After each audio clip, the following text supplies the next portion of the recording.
السلام عليكم ورحمة الله وبركاته. الحمد لله نحمده ونستعينه ونستغفره ونعوذ بالله من شرور أنفسنا ومن سيئات أعمالنا. من يهد الله فلا مضل له ومن يضلل فلا هادي له، ونشهد أن لا إله إلا الله وحده لا شريك له شهادة يتخذ بها إلى رضوان الله سبيل. ونشهد أن سيدنا ونبينا ومولانا محمدا عبده ورسوله الذي جعله الله لعيون العالمين رحمة. فقد قال الله تعالى في القرآن الكريم: বিতাড়িত, অভিশপ্ত, পথভ্রষ্ট ইবলিস এর ওয়াসওয়াসা থেকে, কুমন্ত্রণা থেকে, ধোঁকা থেকে আমরা আমাদের মালিক, বিশ্ব অধিপতি মহান আল্লাহ রাব্বুল আলামিনের কাছে আশ্রয় কামনা করছি। আপনাদের সকলের কাছে বিনীত অনুরোধ, দয়া করে কেউ মুখ বন্ধ রাখবেন না।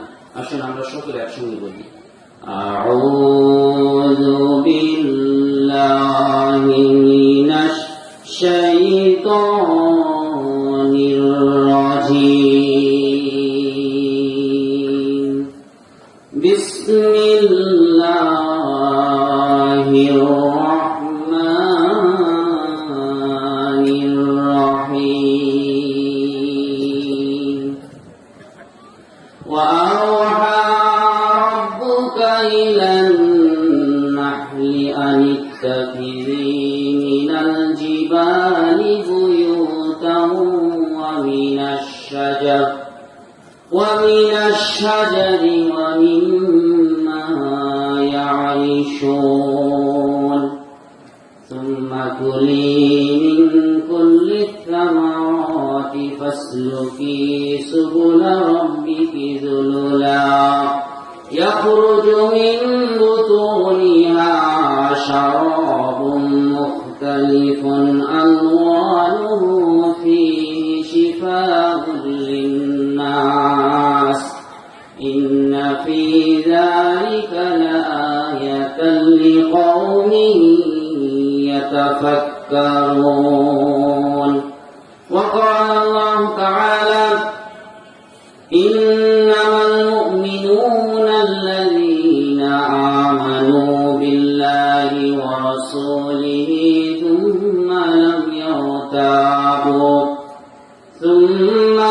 يرتابوا وجاهدوا بأموالهم وأنفسهم في سبيل الله أولئك هم الصادقون.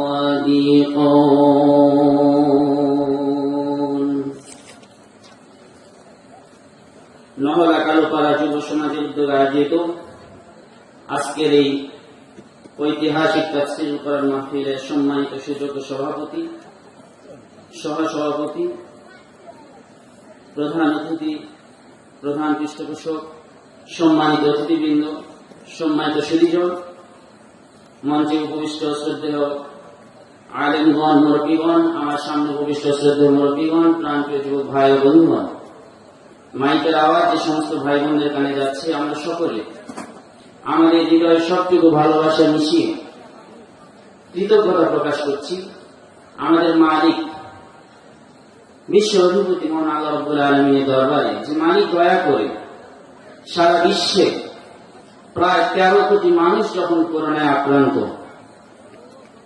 27,31,144 যখন মানুষ যখনই করোনায় আক্রান্ত হয়ে পৃথিবী ছেড়ে চলে গেল,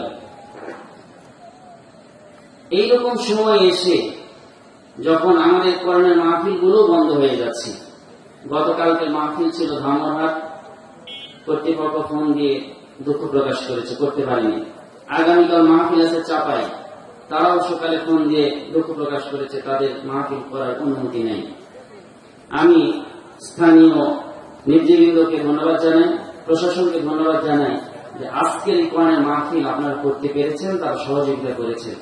স্থানীয় নেতৃবৃন্দ এবং আজকের এই মাহফিল করার জন্য যারা সর্বাত্মক সহযোগিতা করেছেন, প্রশাসন থেকে যারা সহযোগিতা করেছেন, আজকের এই মাহফিল থেকে আমরা আন্তরিক দোয়া জানাই তাদের জন্য। আল্লাহ পাক যেন তাদের জন্য জান্নাতের পথ সহজ করে দেন, আমরা বলছি আল্লাহুম্মা আমিন।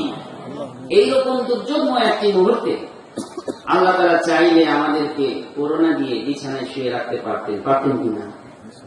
আল্লাহ তাআলা দয়া করে, মায়া করে কোরআন শোনার জন্য, বিশ্ব নবীর হাদিস শোনার জন্য আল্লাহ তাআলা এই জান্নাতের বাগানে আসার বসার সুযোগ করে দিয়েছেন। আপনার কি খুশি না বেজার? খুশির পরিমাণ অল্প না বেশি? আমরা খেয়াল করে দেখি, যখন ক্রিকেট খেলা পাই, যখন কোন ব্যাটসম্যান 4 মারেন অথবা 6 মারেন, দর্শকরা চিৎকার করেন। যখন খেলোয়াড় বল শট দিয়ে যখন গোলের মধ্যে ঢুকিয়ে দেন, তখন গোল বলে সবাই চিৎকার করেন। কাউকে কিন্তু বলতে হয় না বলো গোল, তারা নিজে থেকেই বলে। তা আপনারা কেমন খুশি হয়েছেন? একটু আওয়াজ দিয়ে চিৎকার করে আলহামদুলিল্লাহ বলতে পারবেন না? সকলে একটু বলেন তো আলহামদুলিল্লাহ। অসংখ্য দরুদ বর্ষিত হোক রহমতের নবী, মায়ার নবী, যিনি হেরাত জ্যোতি বুকে নিয়ে তাওহীদের আলো দিয়ে আলোকিত মানুষ তৈরি করেছেন, আলোকিত সমাজ তৈরি করেছেন, আলোকিত অর্থনীতি উপহার দিয়েছেন, আলোকিত রাজনীতি উপহার দিয়েছেন, আলোকিত শিক্ষানীতি উপহার দিয়েছেন, আলোকিত স্বাস্থ্যনীতি উপহার দিয়েছেন, আলোকিত বিচার নীতি উপহার দিয়েছেন, যিনি কিয়ামত পর্যন্ত সমস্ত মানুষের জন্য শান্তির পথ, মুক্তির পথ তথা জান্নাতের পথ উপহার দিয়ে মদিনায় শুয়ে আছেন। সে রহমতের নবীর শানে আমরা দুরূদ পড়ছি, সকলে বলছি সাল্লাল্লাহু আলাইহি ওয়াসাল্লাম। দ্বীনের জন্য নিবেদিত প্রাণ হয়ে, আল কোরআনের সৈনিক হয়ে, বিশ্ব নবীজির প্রেমিক হয়ে, যারা নিজেদের শ্রম, মেধা, সম্পদ, এমনকি প্রয়োজনে বুকের তাজা রক্ত আল্লাহর জমিনে ঢেলে দিয়েছেন, এখনো যারা কোরআনের সৈনিক হয়ে কাজ করছেন এবং কিয়ামত পর্যন্ত যারা কোরআনের পক্ষে থাকবেন, আল্লাহ তাআলা আমাদেরকেও এই সত্যের কাফেলায় শামিল হওয়ার তৌফিক দিন এবং আমাদের সবাইকে জান্নাতুল ফিরদাউসের মেহমান হওয়ার সুযোগ দান করুন। আমরা বলছি আল্লাহুম্মা আমিন। সম্মানিত উপস্থিতি, দীর্ঘ সময় ধরে আপনারা খুব জ্ঞানগর্ভ আলোচনা শুনেছেন। আমি যতটুকু শুনেছি, আলহামদুলিল্লাহ, আমাদের আব্দুল খালেক ভাই, তিনি তার বিষয়ের মধ্যে আল কোরআন যে পরিপূর্ণ কিতাব এবং এই কোরআন দিয়ে যে সবকিছু করা যায়, এটা প্রমাণ করার চেষ্টা করেছেন। আমাদের আকবর বিন আবেদ ভাই, তিনি হাসর ময়দানে যে ভয়াবহতা, ব্যাপকতা, এই বিষয়ে সুন্দর জ্ঞানগর্ভ দলিল ভিত্তিক আলোচনা করেছেন। আমাদের আব্দুল মুহিন সালেহ ভাই, তিনি শিরক এবং বিদআত নিয়ে খুবই সুন্দর, যুক্তিপূর্ণ, দলিল ভিত্তিক আলোচনা করেছেন। মহান আল্লাহ পাকের কাছে কামনা, আল্লাহ তাআলা তাদের মুখ থেকে যে অমীয় বাণীগুলো আমাদেরকে শুনিয়েছেন, আল্লাহ তাআলা যেন সেগুলোর উপর আমাদের সবাইকে আমল করার তৌফিক দেন। আমরা বলছি আল্লাহুম্মা আমিন। আমি ছোট মানুষ, এটি তাফসীরুল কোরআন মাহফিল, কোরআনের তাফসীর করার মতো জ্ঞান আসলে আমার নেই, আমি অপারগ। তবে আল্লাহ তাআলা যতটুকু জ্ঞান দিয়েছেন সেখান থেকে আল্লাহ পাকের উপর ভরসা করে আপনাদের সম্মুখে পবিত্র কোরআন থেকে 14 নম্বর পারা সূরা নাহলের 68 এবং 69 নম্বর আয়াতে কারিমা, এই দুটি আয়াতে কারিমা পাঠ করেছি, যেখানে আল্লাহ তাআলা ছোট্ট একটি প্রাণী মৌমাছি কিছু বৈশিষ্ট্য উল্লেখ করেছেন। আমি এই মৌমাছির এমন 5টি বৈশিষ্ট্যের কথা আপনাদের সম্মুখে আলোচনা করতে চাই, যে 5টি বৈশিষ্ট্য আমাদের সকলের থাকা দরকার। আমি কোরআনের আরেকটি সূরা সূরাতুল হুজুরাত 26 নম্বর পারা 16 নম্বর পৃষ্ঠায় সূরা হুজুরাতের 15 নম্বর আয়াতে কারিমা আপনাদের সামনে তেলাওয়াত করেছি। এখানে আল্লাহ তাআলা সত্যবাদী ঈমানদারদের 5টি গুণের কথা বলেছেন। রাত যেহেতু অনেক হয়ে গেছে, আমি খুব সংক্ষেপে এই 5টি মৌমাছির গুণ এবং এই 5টি সত্যবাদী মুমিনের গুণ কোরআন থেকে যদি আলোচনা করি আপনাদের সম্মুখে, আপনারা থাকবেন না চলে যাবেন? থাকবেন তো ইনশাআল্লাহ। আমরা আপনাদের সহযোগিতা কামনা করছি। এবং আমি আসার সময় দেখলাম রাস্তায় এবং দোকানপাটে আল্লাহ পাকের অনেক বান্দা ঘুরছেন। আমি কোরআন সামনে নিয়ে যারা এখনো রাস্তায় বসে আছেন, গল্প গুজব করছেন, আড্ডা দিচ্ছেন, দোকানপাটে ঘোরাফেরা করছেন, আমি সবিনয় অনুরোধ করছি আপনাদের কাছে, কিছু সময়ের জন্য কোরআনের মাহফিলে বসলে কে খুশি হবে? জোরে বলেন, কে খুশি হবে? কে নারাজ হবে? শয়তান নারাজ হোক, আল্লাহ তাআলা খুশি হোক, আমরা তো সেটাই চাই, ঠিক কিনা? কিন্তু এখন কি হচ্ছে? শয়তান খুশি হচ্ছে। আমরা উদাত্ত আহ্বান জানেন, যারা এখনো মাহফিলে অংশগ্রহণ করেননি, আল্লাহ তাআলা যেন তাদেরকে, আসলে রাত 12টায় মাহফিলে শেষ সময় হওয়া উচিত। জি জি জি, সময় উপস্থিতি মাহফিল কর্তৃপক্ষ চাচ্ছেন যে একটু বেশি আলোচনা হোক। আপনারা থাকবেন তো ইনশাআল্লাহ? একটু সবাই তাকবীর বলেন তো, লিল্লাহি তাকবীর। আমি বাংলাদেশের বেশ কিছু জেলায় আল্লাহ তাআলা আমাকে যাওয়ার সুযোগ করে দিয়েছেন কোরআনের কথা বলতে। আমি লক্ষ্য করে দেখেছি মান্দা উপজেলার লোকেরা তারা আল্লাহ পাকের বরত্ব প্রকাশ করে বেশি। বক্তারা কথা বলে, তারা জবাব দেয়, স্লোগান দেয়, একটু সুবহানাল্লাহ, আলহামদুলিল্লাহ এই শব্দগুলো জোরে জোরে উচ্চারণ করে। এটা তো মান্দার মধ্যে নাকি? তাহলে এই অভ্যাস তো আপনাদের মনে আছেই। একটু জোরে তাকবীর বলতে পারবেন না ভাই? লিল্লাহি তাকবীর। না বলো না, করোনার কারণে মনে হয় আপনাদের ভলিউম কমে গেছে। এখানে তো করোনা রোগী নেই, আছে কি? গুনগুন ভাব হয়েছে। আচ্ছা সবাই কি দুই হাত তোলেন তো, লিল্লাহি তাকবীর। আলহামদুলিল্লাহ। আমি মাঝে মাঝে আপনাদের একটু জবাব চাইবো। যদি দেখি আপনারা জবাব দিচ্ছেন তাহলে আমার আলোচনা চলবে, আর যদি দেখি আপনারা ঘুমাচ্ছেন, মোনাজাত করে আমি তাড়াতাড়ি চলে যাবো, কারণ আমার বাড়ি তো আপনাদের চাইতে অনেক দূরে। কি বলেন আমার ভাইরা? আল্লাহ রাব্বুল আলামিন পবিত্র কোরআনের মধ্যে 114টি সূরা নাযিল করেছেন।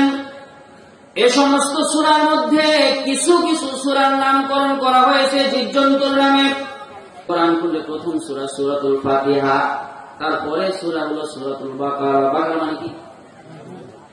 কোরআনের শেষে যদি আমরা যাই দেখবো সূরাতুল ফিল। ফিল মানে কি? কোরআনের মধ্যে একটা সূরা আছে সূরাতুল নামল, সূরাতুল আনকাবুত মাকড়সা, নাহল মৌমাছি। এমনি করে আমার ভাইরা কোরআনের মধ্যে আল্লাহ রাব্বুল আলামিন অনেকগুলো সূরার নামকরণ করেছে জীবজন্তুর নামে, প্রাণীর নামে। আমি আপনাদের সম্মুখে সূরা নাহল থেকে 2টা আয়াত তেলাওয়াত করেছি। এখানে আল্লাহ রাব্বুল আলামিন মৌমাছির কথা বলেছেন। মৌমাছির কি বৈশিষ্ট্য? বিজ্ঞানীরা গবেষণা করে বলেছেন একটা মৌমাছির চোখ থাকে 5টা। জোরে বলেন কয়টা? 3টা চোখ থাকে মাথার উপরে, 2টা চোখ, একটা থাকে ডান দিকে আর একটা থাকে বাম দিকে।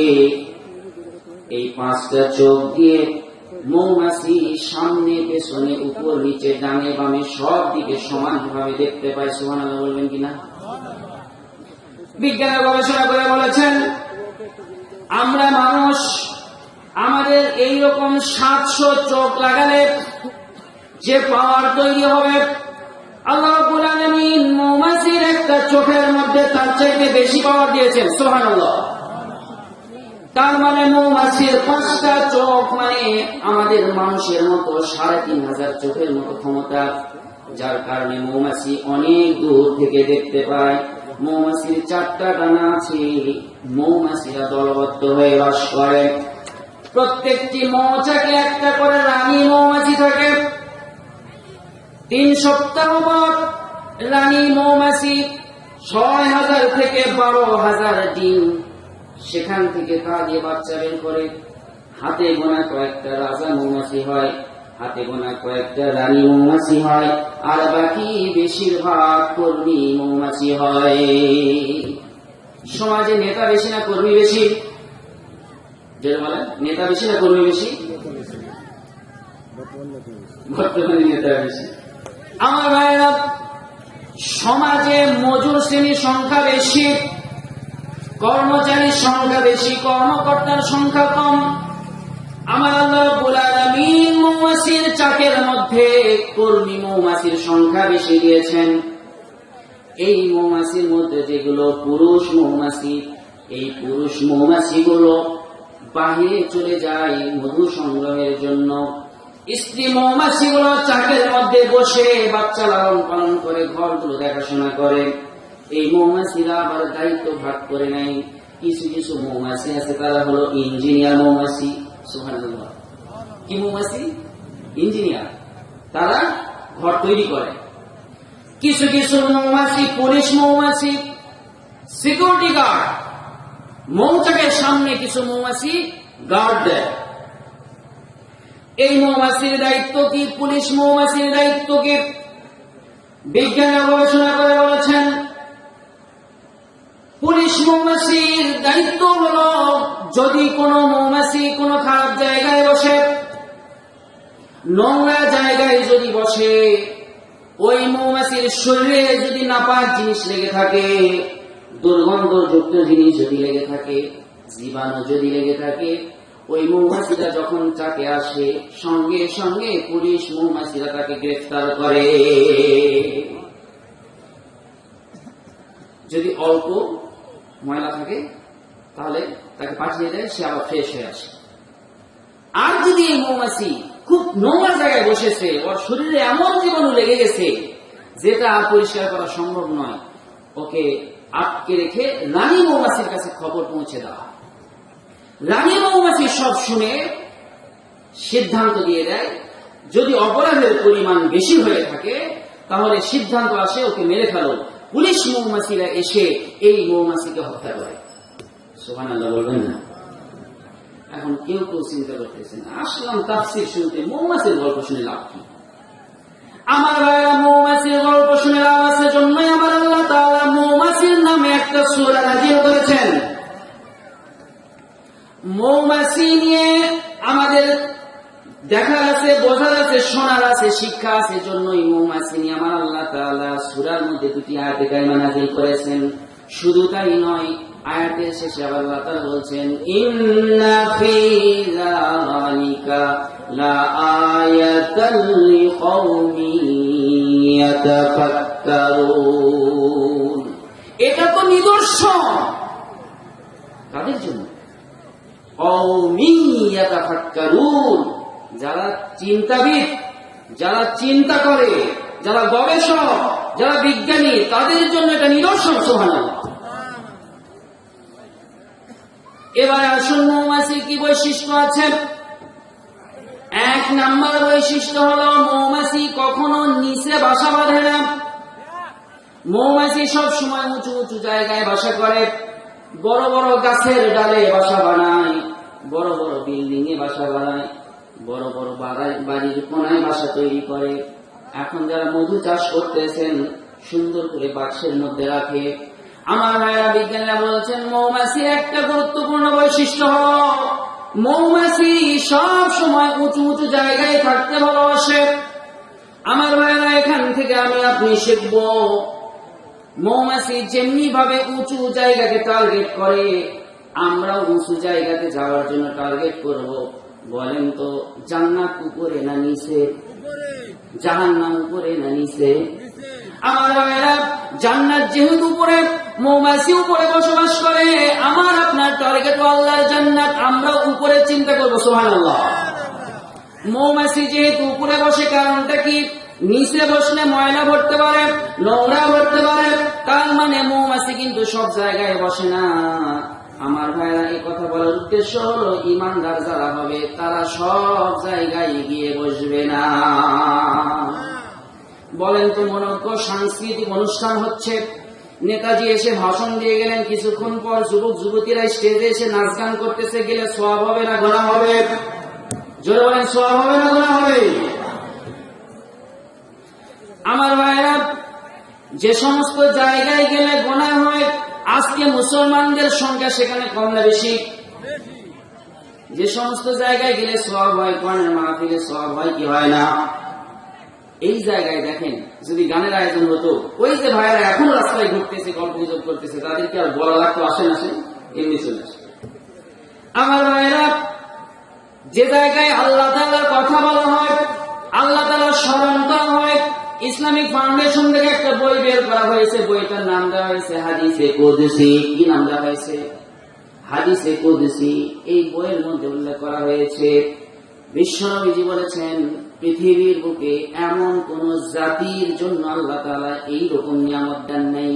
প্রত্যেকটা জাতিকে এই রকম নিয়ামত দিয়েছেন। নিয়ামতটা কি? নিয়ামতটা হলো যখন কোন কওমের লোকেরা এক জায়গায় একত্রিত হয়ে আল্লাহ তাআলার কথা স্মরণ করে, আল্লাহ তাআলা ওই জায়গায় ফেরেশতা পাঠিয়ে দেন। ওই ফেরেশতারা এসে ঘোষণা করতে থাকে, কদ গুফিরাত লাকুম, তোমাদের জীবনের গুনাহগুলো মাফ করে দেওয়া হয়েছে। সুবহানাল্লাহ। আমরা বসেছি, ফেরেশতাদের পক্ষ থেকে কি ঘোষণা আসছে? গুফিরা লাকুম, তোমাদেরকে ক্ষমা করে দেওয়া হয়েছে। ওয়া বুদ্দিলাত সাইয়্যাতিকুম হাসানাত, তোমাদের গুনাহগুলোকে আল্লাহ তাআলা সওয়াবে রূপান্তর করে দিয়েছেন। জোরে সুবহানাল্লাহ। তাহলে আমরা যারা কোরআনের মাহফিলে এসেছি, বসেছি, আমরা জিতে গেছি না যারা ঘুরতেছে তারা জিতছে? আমার ভাইরা, মৌমাছির এক নম্বর বৈশিষ্ট্য হলো মৌমাছি যেখানে সেখানে বসে না। আমার আপনার বৈশিষ্ট্য হবে আমরাও যেখানে সেখানে যাব না, বসবো না। সন্ধ্যার পরে হোটেলে সুন্দর করে সিনেমা চলতেছে, বিভিন্ন চ্যানেলে নাটক চলতেছে, গান বাজনা চলতেছে, বলেন তো আমরা ওখানে বসে সওয়াব হবে না গুনাহ হবে? আপনার এলাকায় এরকম নেই? হোটেলগুলোতে ঘন্টার পর ঘন্টা টেলিভিশন চলতেছে, মানুষের চা খায় আর হা করে তাকায় থাকে, এরকম কি এদিকে আছে?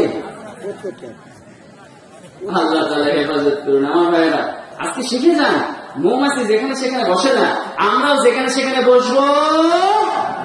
বসার আগে দেখবো ওই জায়গাতে বসলে আমার জন্য জান্নাত সুবিধা হবে না আমাকে জাহান্নামে যেতে হবে। যে সমস্ত জায়গায় বসলে জান্নাতে যাওয়া সহজ হবে, ইমানদার ওই সমস্ত জায়গায় বসবে। আর যে সমস্ত জায়গায় বসলে জান্নাতে যাওয়া কঠিন হয়ে যাবে, জাহান্নামী হতে হবে, ইমানদার ওই সমস্ত জায়গা বর্জন করবে।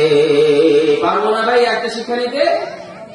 2 নম্বর শিক্ষা হলো মৌমাছিরা একতাবদ্ধ হয়ে থাকে। মৌচাকের দিকে তাকান, একটার একটা মৌমাছি, একটার একটা মৌমাছি। প্রত্যেকটা মৌচাকে কমপক্ষে 20,000-এর বেশি মৌমাছি থাকে। সুবহানাল্লাহ। একটার গায়ে একটা লেগে আছে, কখনো তাদের মধ্যে মারামারি নেই, ধাক্কাধাক্কি নেই। আমরা মুসলমান, এখান থেকে আমরা শিক্ষা নিব, আমরা সবাই মিলেমিশে থাকবো। পারবো না ইনশাআল্লাহ? কিন্তু আমার ভাইরা, বাস্তবতাটা কি? বাস্তবতা হলো যারা বিএনপি করে তারা আওয়ামী লীগকে দেখতে পারে না, যারা আওয়ামী লীগ করে তারা জামাত ইসলামকে দেখতে পারে না, যারা জামাত ইসলাম করে তারা আবার তাবলীগকে দেখতে পারে না, যারা তাবলীগ করে তারা আবার পীর সাহেবদেরকে দেখতে পারে না, যারা পীর সাহেব তারা আবার আহলে হাদিসের বন্ধুদেরকে দেখতে পারে না। এরকম হয় কি হয় না?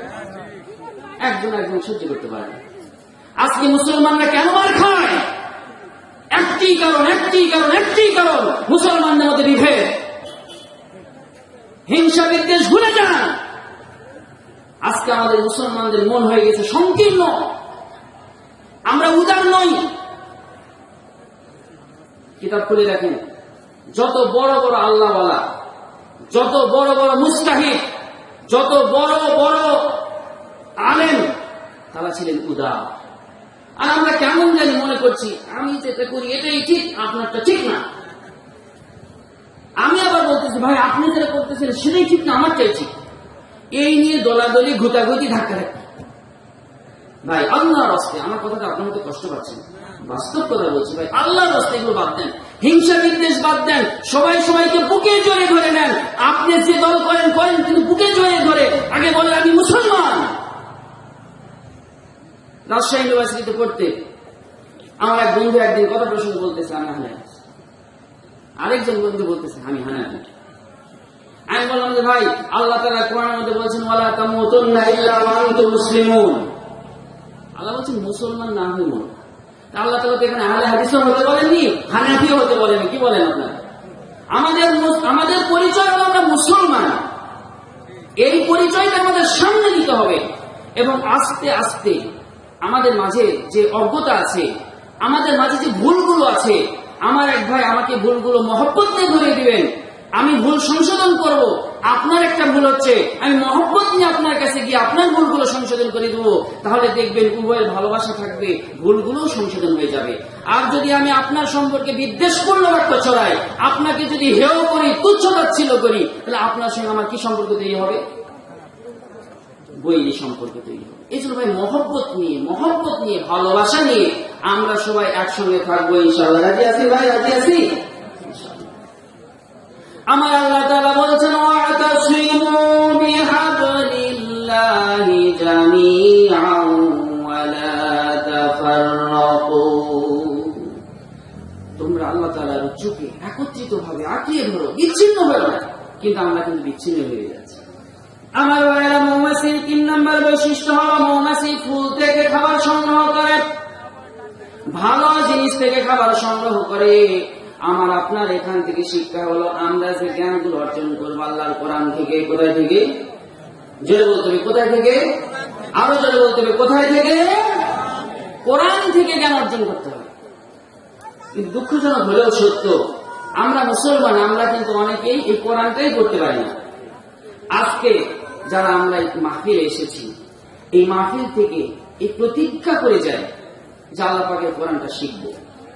আমি অনুরোধ করবো আমাদের এই 25-30 জন যুবক ভাই যারা কোরআনের মাহফিল সাজিয়েছেন, এই 25-30 জনের কাছে আমার সবিনয় অনুরোধ থাকবে, তোমরা শুধু কোরআনের মাহফিল করে লোকজনকে ওয়াজ শোনাবে তোমাদের দায়িত্ব শেষ নয়, তোমাদের দায়িত্ব শুরু। তোমরা প্রতিজ্ঞা করো যে কয়েকজন কোরআনের মাহফিলের আয়োজন করেছো, তাদের মধ্যে তোমরা যারা কোরআন করতে পারো না, আগামী বছর তোমরা আবার কোরআনের মাহফিল আয়োজন করবে ইনশাআল্লাহ, এবং সেই মাহফিলের আগেই তোমরা সবাই কোরআন শিখে নিবে।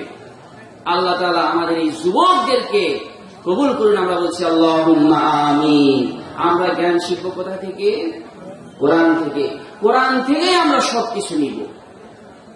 কিন্তু আমার ভাইরা, দুঃখজনক হলেও সত্য, আমাদের ছোট ছোট ভাই বোনেরা 1 থেকে 5ম শ্রেণী পর্যন্ত পরীক্ষা দিয়ে তারা পাশ করে, 6ষ্ঠ শ্রেণী থেকে 10ম শ্রেণী তারা পাশ করে, ইন্টারমিডিয়েট পাশ করে, অনার্স পাশ করে, মাস্টার্স পাশ করে, কিন্তু আল্লাহ পাকের কোরআন কিন্তু অনেকে সেইভাবে পড়তে পারে না। এটা আমাদের জন্য একটা দুঃখজনক বিষয়। আমার ভাইরা, এরপরে আসেন মৌমাছির 4 নম্বর বৈশিষ্ট্য হল, আল্লাহ তাআলা বলছেন সুম্মা কুলি মিন কুল্লি সামারাত, তোমরা এই ফলমূল থেকে অল্প পরিমাণ তোমরা খাবে। মৌমাছি বেঁচে থাকার জন্য যতটুকু মধু খাওয়া দরকার তারা খায়, বাকিটুকু রেখে দেয়। আল্লাহ তাআলা বলছেন ফীহি শিফাউল লিন্নাস, মধুর মধ্যে মানুষের জন্য ঔষধ আছে, শিফা আছে। আমার ভাইরা, এখান থেকে আমি আপনি শিক্ষা নিব, শুধুমাত্র নিজে বাঁচলে হবে না, শুধুমাত্র নিজে খেলে হবে না। আমাদের সমাজে অভাবী মানুষ যারা আছে তাদের দিকেও তাকাতে হবে।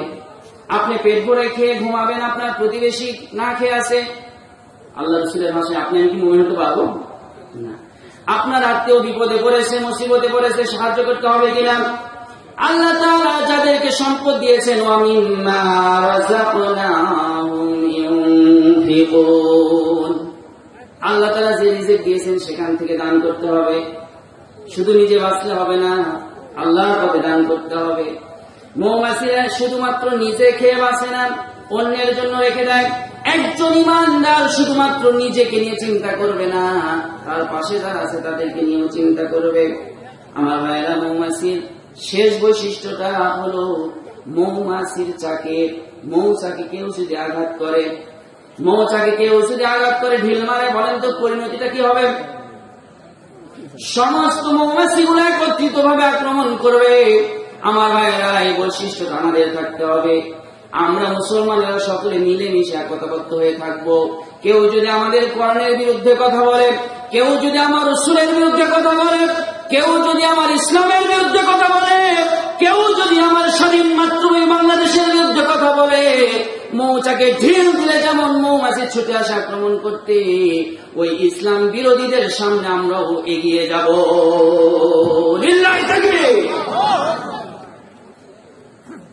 আমার ভাইরা, এবারে আসুন, সময় যেহেতু খুব অল্প, সূরা হুজরাতের 15 নম্বর আয়াতে কারিমায় আমার আল্লাহ তাআলা মুমিনদের জন্য 5টি গুণের কথা বলেছেন। এই 5টি গুণ যাদের মধ্যে থাকবে তারা হবে সত্যবাদী, ঈমানদার।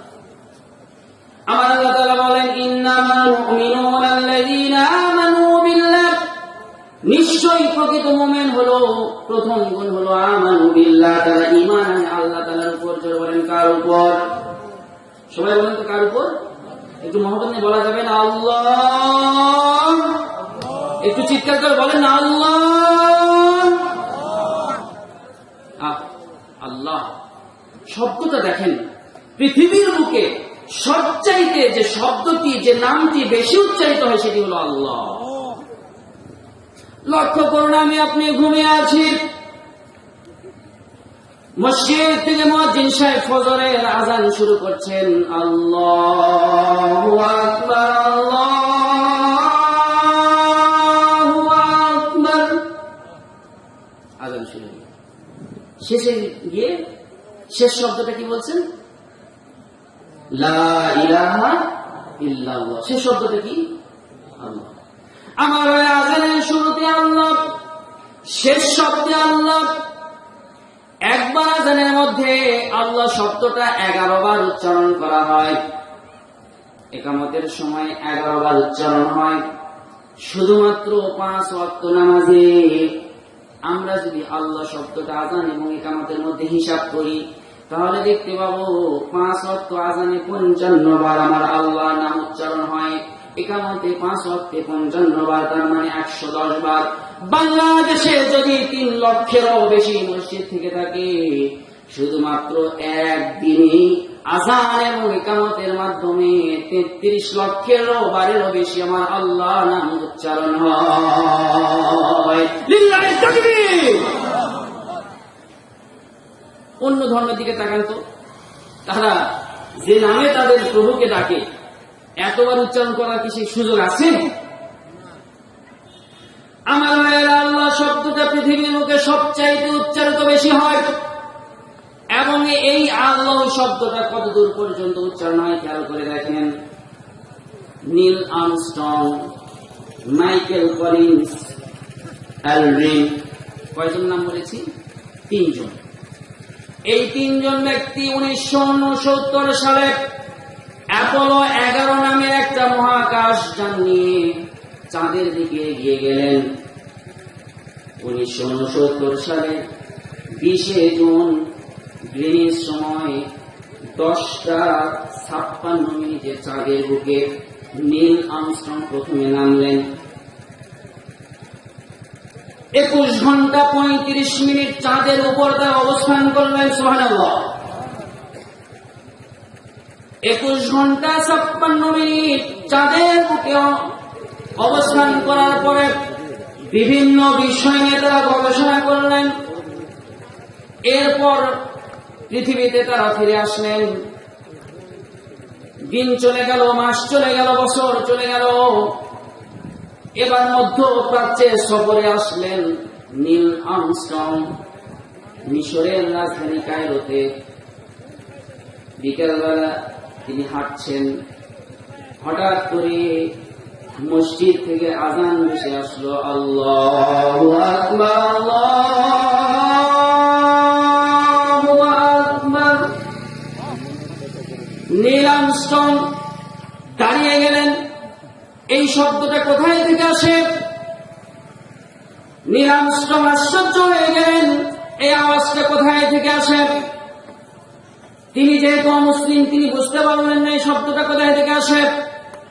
আশপাশের লোকজনদেরকে প্রশ্ন করলেন, ও ভাইরা, এই যে একটা শব্দ শুনতে পেলাম, এই শব্দটা কোথায় থেকে আসে? লোকজন তাকে বলল, এখানে মুসলমানদের মসজিদ থেকে এই শব্দগুলো উচ্চারণ করা হয়। তিনি বললেন, আমি মুসলমানদের মসজিদ দেখতে চাই। তাকে মসজিদের কাছে নিয়ে যাওয়া হলো। তিনি অপেক্ষা করলেন পরের ওয়াক্তে আবার কখন আজান হবে আজান শোনার জন্য। আসরের আজান শুনে মসজিদ বের করে মসজিদের সামনে এসে নীল আর্মস্ট্রং বসে আছেন। কিছুক্ষণ পরে মাগরিবের আজান হবে। এবার মাগরিবের আজান যখন শুরু হয়ে গেল, নীল আর্মস্ট্রং থরথর করে কাঁপতেছেন, চোখের পানি ছেড়ে দিয়ে কাঁপতেছেন। লোকজন প্রশ্ন করল, নীল আর্মস্ট্রং, তোমার অবস্থা এরকম হলো কেন? তুমি কাঁদো কেন? তুমি কাঁপছো কেন?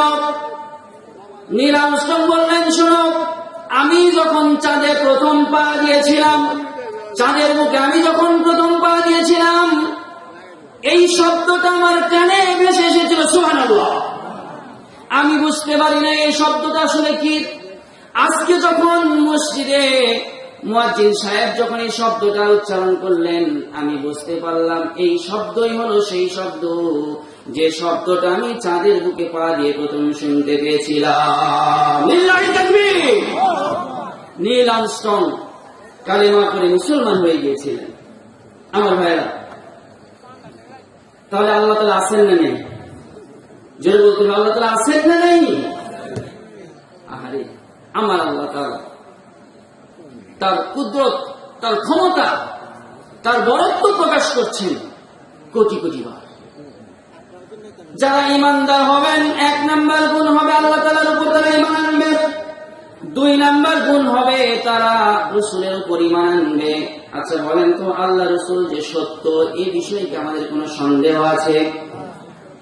কিতাবের মধ্যে পাওয়া যায়, উমাইর এবং সফওয়ান, 2 জন কাফের কাবা ঘরের পাশে বসে বসে গল্প করছে।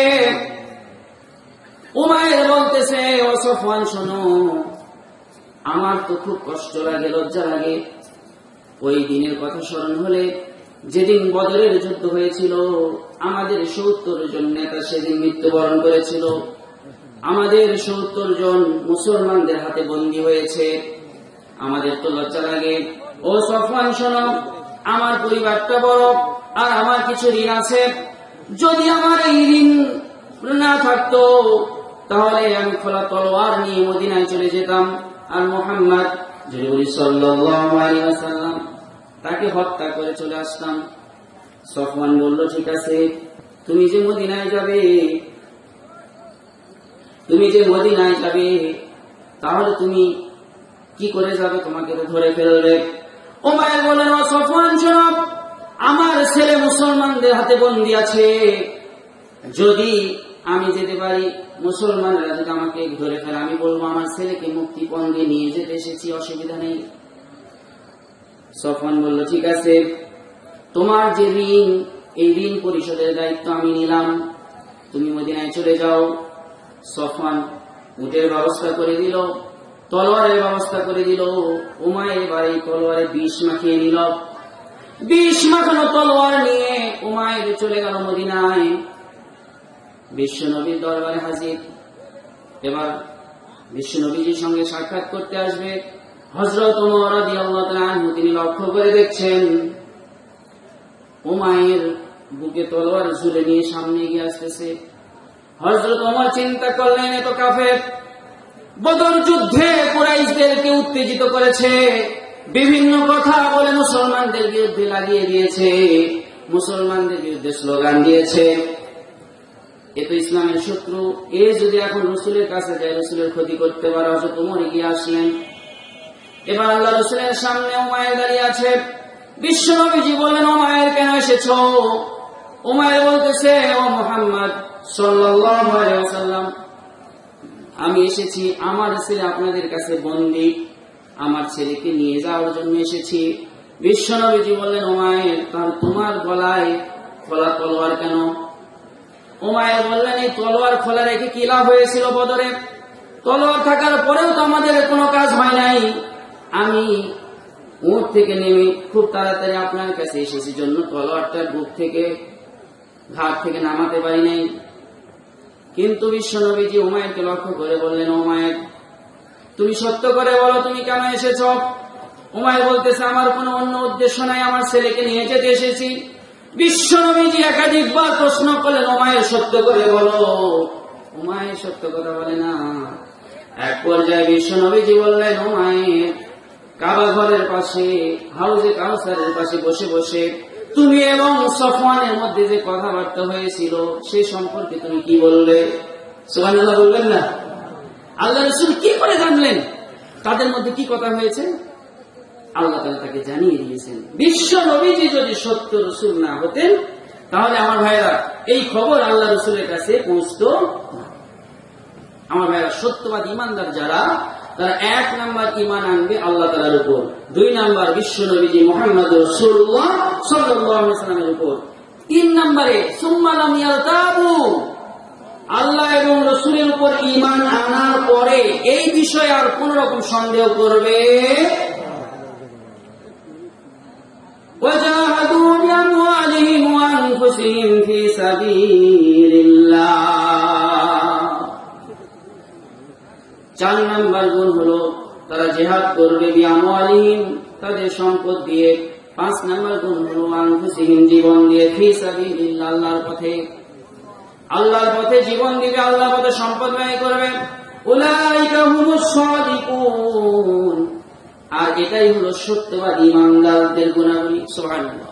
আমার ভাইরা, পবিত্র কোরআনে সূরা হুজরাতের মধ্যে যে 5টি গুণের কথা বলা হলো, 1 নাম্বার গুণ হলো আল্লাহ তাআলার উপর ঈমান, 2 নাম্বার গুণ হলো বিশ্ব নবীর উপর ঈমান, 3 নাম্বার গুণ হলো এই বিষয়ে কোনো সন্দেহ না রাখা, 4 নাম্বার গুণ হলো তাদের সম্পদ, 5 নাম্বার গুণ হলো তাদের জীবন আল্লাহর পথে ব্যয় করা। আমরা কি এই 5টা গুণ নিতে পারবো না ভাই? ইনশাআল্লাহ এই 5টা গুণ যদি আমাদের মধ্যে থাকে ইনশাআল্লাহ আমরা কামিয়াব হব, সত্যবাদী ইমানদার বলে আমরা গণ্য হব। আমার ভাইরা, আসুন আমরা আল্লাহ পাকের কাছে রহমত কামনা করে দোয়ার মাধ্যমে আজকে এই মাহফিল থেকে বিদায় নিব। যে সমস্ত যুবক ভাইরা এই কোরআনের মাহফিল আয়োজন করেছেন, আলহামদুলিল্লাহ, আমি এই যুবক ভাই সহ এখানে যারা উপস্থিত আছেন, যারা যুবক, যারা কিশোর, তাদের জন্য বলতে চাই যে আমরা আজকে কোরআন থেকে দূরে সরে এসেছি বলেই আমরা সঠিক পথ থেকে বিচ্যুত হয়েছি। তাই কোরআনের কাছে আমাদের আসতে হবে, কোরআন তেলাওয়াত সহিভাবে শিখতে হবে, কোরআন তেলাওয়াত করতে হবে, বুঝতে হবে, সেই অনুযায়ী আমল করতে হবে। অনেক যুবক, অনেক কিশোর আজকে অবাধ্য হয়ে যাচ্ছে মা বাবা। এখানে আমাদের একটা জরুরি মেসেজ, মা বাবার অবাধ্য হওয়া কবিরা গুনাহ। যে সমস্ত সন্তান মা বাবার অবাধ্য, অনুরোধ রাখবো আজকের কোরআন মাহফিল থেকে এই বিশ্বাসটা নিয়ে যেতে হবে, এই আমলটা নিয়ে যেতে হবে যে মা বাবার কথা আমরা সকলে মেনে চলবো। আমার ভাই, যুবক ভাইদের হাতে মোবাইল, এখানে ইন্টারনেট সংযোগ আছে, কেউ কেউ ওয়াইফাই ব্যবহার করে। অনুরোধ থাকবে আমাদের যুবক ভাইরা যদি এই মোবাইলটা ইসলাম জানার পথে, শেখার পথে, ভালো কাজে যদি এই মোবাইলটা ব্যবহার করেন, এই মোবাইলটা তার জান্নাতে যাওয়ার কারণ হবে ইনশাআল্লাহ। আর অধিকাংশ যুবক আজকে এই মোবাইল নিয়ে গান শুনছে, গেমস খেলছে, এই মোবাইলের অপব্যবহার করছে। এই মোবাইলটা কিন্তু তার জাহান্নামে যাওয়ার একটা কারণ হয়ে যাচ্ছে। যুবক যুবতীদের প্রতি অনুরোধ, মোবাইলের সঠিক ব্যবহার যেন তারা করতে পারে। আজকে যুবক যুবতীদের মহামারী আকারে যেটা ধারণ করেছে সেটি হলো অবৈধ প্রেম। বিবাহের আগে ছেলে মেয়েদের যে সম্পর্ক, এটা সম্পূর্ণ হারাম। এই ধরনের অবৈধ সম্পর্কে যুবক যুবতীরা যেন না জড়ায়, আমরা এই বিষয়টিকেও গুরুত্ব দিয়ে দেখার জন্য বলবো। সবশেষে যে কথাটি হলো সেটি হলো আজকে যুব সমাজ ধ্বংসের অন্যতম কারণ হলো নেশা। নেশা জাতীয় দ্রব্য, মাদক দ্রব্য, বিভিন্ন নামে যে মাদক দ্রব্যগুলো প্রচলিত আছে, আজকের এই কোরআনের মাহফিলে যে সমস্ত যুবক যুবতীরা আছেন, অনুরোধ রাখবো এই নেশা থেকে নিজেদেরকে দূরে রাখতে হবে। একজন নেশাগ্রস্ত যুবক, একজন নেশাগ্রস্ত যুবতী যেমনি ভাবে নিজের জীবনের ক্ষতি করছে, তেমনি ভাবে সে একটা পরিবারকে ধ্বংস করছে, একটা সমাজে অস্থিতিশীল পরিবেশ তৈরি করছে। সুতরাং মোবাইল ব্যবহারের যত্নবান হওয়া, অবৈধ প্রেম থেকে দূরে থাকা, সকল রকম নেশাদ্রব্য থেকে দূরে থাকা যুবক যুবতীদের আজকে অত্যন্ত গুরুত্বপূর্ণ একটি বিষয় হয়ে দাঁড়িয়েছে। আমরা সকলে দোয়া করছি আজকের এই মাহফিলে যে সমস্ত যুবকেরা আয়োজন করেছেন, আল্লাহ তাআলা যেন এই কথাগুলোর উপর আমল করার তৌফিক দেন। আমরা বলছি আল্লাহুম্মা আমিন। যতটুকু কথা এখানে বলার চেষ্টা করেছি আল্লাহ পাকের কোরআন থেকে, সূরা নাহলের 68 এবং 69 নম্বর আয়াতে কারিমার সামনে রেখে মৌমাছির 5টি বৈশিষ্ট্য আলোচনা করেছি। সূরা হুজরাতের 15 নম্বর আয়াতে কারিমা থেকে ঈমানদারদের 5টি গুণের কথা আলোচনা করেছি। এর উপর আল্লাহ তাআলা যেন আমাকে আমল করার তৌফিক দেন। আপনারা যারা ধৈর্য সহকারে শুনেছেন, আল্লাহ তাআলা যেন আপনাদেরকেও এর উপর আমল করার তৌফিক দেন। আমরা বলছি আল্লাহুম্মা আমিন। সম্মানিত উপস্থিতি, আমরা মোনাজাতের মাধ্যমে আজকে এই তাফসীর মাহফিল থেকে সকলে বিদায় নিব। মায়েরা বোনেরা যারা এসেছেন আমরা তাদের জন্য দোয়া করছি। আমরা সকলে একবার ইস্তিগফার করি। আস্তাগফিরুল্লাহাল্লাযী লা ইলাহা ইল্লা হুয়া। সূরাতুল ফাতিহা একবার পড়ি। আউযু বিল্লাহি মিনাশ শাইতানির রাজীম। বিসমিল্লাহির রহমানির রহিম। আলহামদুলিল্লাহি রাব্বিল আলামিন। আর রহমানির রহিম। مالك يوم الدين. إياك نعبد وإياك نستعين. اهدنا الصراط المستقيم صراط الذين أنعمت عليهم غير المغضوب عليهم ولا الضالين. آمين. سورة بسم الله الرحمن الرحيم. قل هو الله أحد الله الصمد لم يلد ولم يولد ولم يكن له كفوا أحد. درود إبراهيم الكفري. اللهم صل على محمد وعلى آل محمد كما صليت على إبراهيم وعلى آل إبراهيم إنك حميد مجيد. اللهم بارك على محمد وعلى آل محمد كما باركت على إبراهيم وعلى آل إبراهيم إنك حميد مجيد.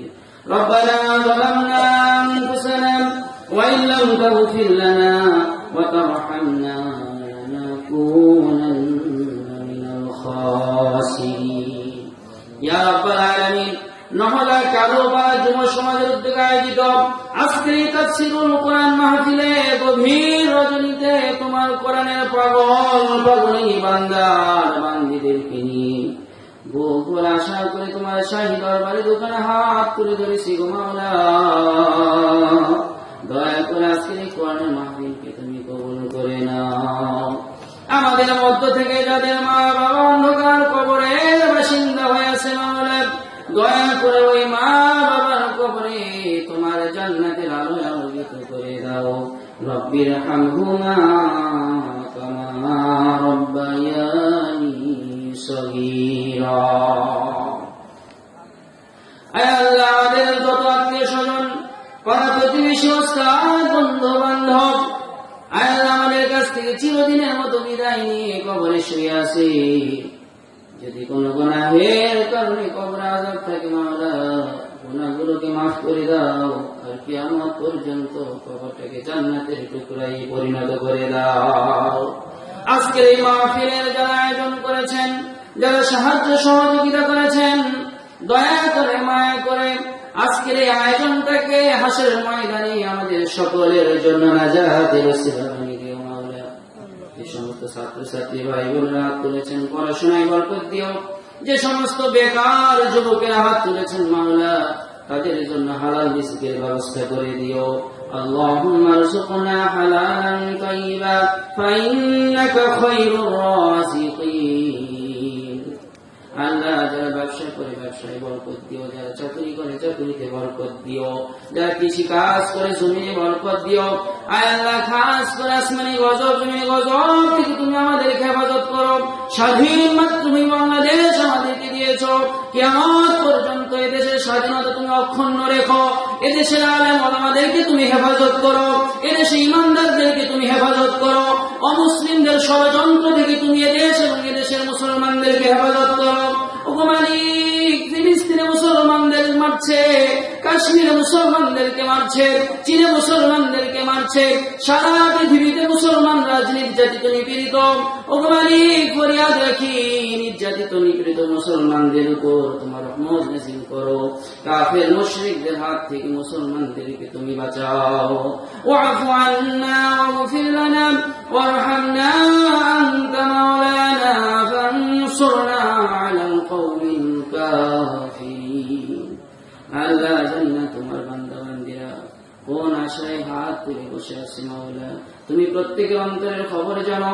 দয়া করে মায়া করে প্রত্যেকের মনের জায়েজ আশাগুলো তুমি পূর্ণ করে দাও।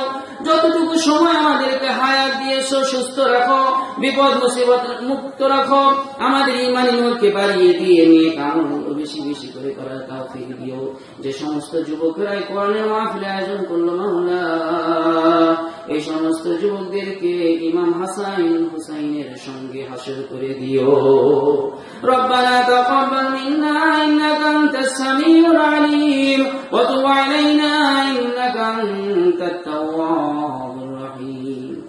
ওগো আল্লাহ, একদিন এই দেহ থেকে প্রাণ পাখিতে উড়ে যাবে, একদিন শ্বাস প্রশ্বাস বন্ধ হয়ে যাবে, স্বজনেরা চোখের পানি ছেড়ে কাঁদতে কাঁদতে ছুটে আসবে, আমাদের নাম মসজিদের মাইকে ঘোষণা হবে, জানাজার নামাজের সময় এবং স্থান বলে দেওয়া হবে, বাজার থেকে সাদা কাপড়ের কাপড় কিনে আনা হবে, চিরদিনের মতো গোসল করিয়ে সাদা কাপড়ের কাপড় পরিয়ে মসজিদের ওই খাটিয়ায় শুয়ে দিবে মাওলা।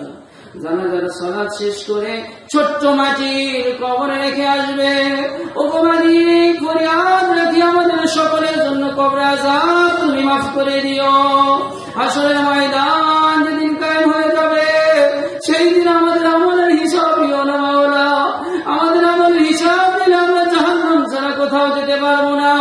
ওগো মালিক, তোমার হাবিবের এতিম উম্মত হিসেবে ওই দিন বিনা হিসেবে তোমার হাবিবের পেছনে পেছনে তোমার জান্নাতের মেহমান বলে কবুল করে নিও। জান্নাতের মেহমান হওয়ার জন্য দুনিয়ার বুকে যেরকম গোলামি করা দরকার, আমাদের সবাইকে তোমার গোলাম বানিয়ে নাও। আমাদের মা বোনদেরকে হিদায়াতের পথে রাখো, মা বোনদেরকে দ্বীনের পথে রাখো মাওলা। আল্লাহ, তাদের মধ্যে সহি বুঝদান করে দিও। আল্লাহ, মালাকুল মাউত যেদিন চোখের সামনে হাজির হয়ে যাবে, মৃত্যুর যন্ত্রণা কমিয়ে দিও, আর তোমার মধু মাখানো কালিমা আমাদের মুখে জারি করে দিও। সুবহানা রাব্বিকা রাব্বিল ইজ্জাতি আম্মা ইয়াসিফুন ওয়া সালামুন আলাল মুরসালিন ওয়ালহামদুলিল্লাহি রাব্বিল আলামিন। আসসালামু আলাইকুম ওয়া রাহমাতুল্লাহ।